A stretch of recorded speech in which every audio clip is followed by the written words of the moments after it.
To watch this topic in Hindi, skip the video to 2 minutes and 34 seconds. Hello everyone, welcome to another episode of Legal Update. The topic of discussion is Supreme Court transfers Amazon and Flipkart case.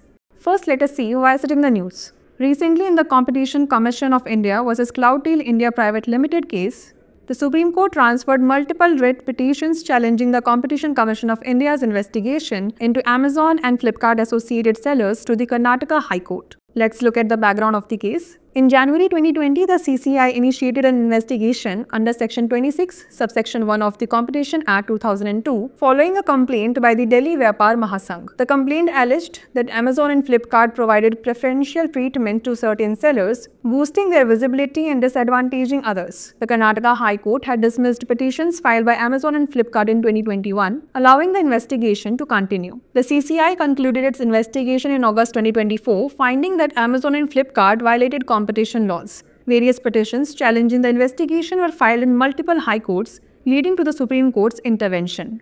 The court observation was as follows. The bench, led by Justices Abhay S. Oka and Ujjal Bhuiyan, found that the writ petitions raised the same issues as those being heard by the Karnataka High Court. The court ordered that all future petitions related to this issue be transferred to the Karnataka High Court. The court clarified that the petitions should be heard by a single judge at the principal bench of the Karnataka High Court in Dharwad. The court emphasized the importance of consolidating cases to avoid delays and confusion in the judicial process. Let's know more about the Competition Commission of India.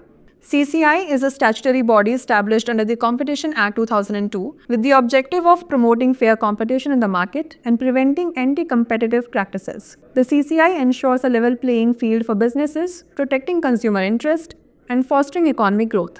Section 8 of the Competition Act 2002 covers the composition of CCI. The CCI is a multi-member body consisting of a chairperson and 6 members supported by the central government drawn from various fields, including law, economics, business administration, and public affairs. Before we wrap up, here's a question for you. Which act established the Competition Commission of India? CCI Act 1956, Competition Act 2002, Economic Reforms Act 1991, or Trade Practices Act 1965? Send the answer to this question in the comment section. Like, share and subscribe for more such content. Legal update program में आपका स्वागत है। आज हमारी चर्चा का विषय है सुप्रीम कोर्ट ने अमेजन और फ्लिपकार्ट केस को ट्रांसफर किया। सबसे पहले जान लेते हैं यह चर्चा में क्यों है। हाल ही में भारतीय प्रतिस्पर्धा आयोग बनाम क्लाउडटेल इंडिया प्राइवेट लिमिटेड मामले में सर्वोच्च न्यायालय ने अमेजन और फ्लिपकार्ट से जुड़े विक्रेताओं के खिलाफ भारतीय प्रतिस्पर्धा आयोग की जांच को चुनौती देने वाली कई रिट याचिकाओं को कर्नाटक उच्च न्यायालय में स्थानांतरित कर दिया। चलिए जान लेते हैं मामले की पृष्ठभूमि। जनवरी 2020 में दिल्ली व्यापार महासंघ की शिकायत के बाद सीसीआई ने प्रतिस्पर्धा अधिनियम 2002 की धारा 26 उपधारा 1 के तहत जांच शुरू की। शिकायतकर्ता में आरोप लगाया गया कि अमेजन और फ्लिपकार्ट ने कुछ विक्रेताओं को तरजीह दी, जिससे उनकी दृश्यता बढ़ी और अन्य को नुकसान हुआ। कर्नाटक उच्च न्यायालय ने 2021 में अमेजन और फ्लिपकार्ट द्वारा दायर याचिकाओं को खारिज कर दिया था, जिससे जांच जारी रखने की अनुमति मिल गई थी। सीसीआई ने अगस्त 2024 में अपनी जांच पूरी की, जिसमें पाया गया कि अमेजन और फ्लिपकार्ट ने प्रतिस्पर्धा कानूनों का उल्लंघन किया है। जांच को चुनौती देने वाली विभिन्न याचिकाएं विभिन्न उच्च न्यायालयों में दायर की गई, जिसके परिणाम स्वरूप सर्वोच्च न्यायालय को हस्तक्षेप करना पड़ा।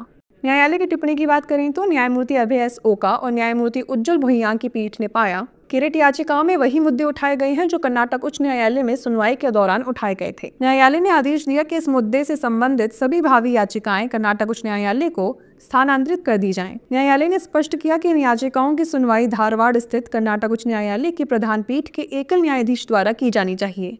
न्यायालय ने न्यायिक प्रक्रिया में देरी और भ्रम से बचने के लिए मामलों को एकीकृत करने के महत्व पर बल दिया। आइए अब जान लेते हैं भारतीय प्रतिस्पर्धा आयोग के बारे में। सीसीआई प्रतिस्पर्धा अधिनियम 2002 के तहत स्थापित एक वैधानिक निकाय है। इसका उद्देश्य बाजार में निष्पक्ष प्रतिस्पर्धा को बढ़ावा देना और प्रतिस्पर्धा विरोधी प्रथाओं को रोकना है। सीसीआई व्यवसायों के लिए समान अवसर सुनिश्चित करता है, उपभोक्ता हितों की रक्षा करता है तथा आर्थिक विकास को बढ़ावा देता है। प्रतिस्पर्धा अधिनियम 2002 की धारा 8 सीसीआई की संरचना को कवर करती है। सीसीआई एक बहुसदस्यीय निकाय है जिसमें एक अध्यक्ष और 6 सदस्य होते हैं, जिन्हें केंद्र सरकार द्वारा विधि, अर्थशास्त्र, व्यवसाय प्रशासन और सार्वजनिक मामलों सहित विभिन्न क्षेत्रों से नियुक्त किया जाता है। आइए अब नोट कर लेते हैं अभ्यास प्रश्न। किस अधिनियम द्वारा भारतीय प्रतिस्पर्धा आयोग की स्थापना की गई? सीसीआई अधिनियम 1956, प्रतिस्पर्धा अधिनियम 2002, आर्थिक सुधार अधिनियम 1991 या व्यापार व्यवहार अधिनियम 1965। इसका उत्तर हमें कमेंट सेक्शन में ज़रूर भेजिएगा। ऐसी और वीडियोस देखने के लिए लाइक, शेयर और सब्सक्राइब करना ना भूलें। धन्यवाद।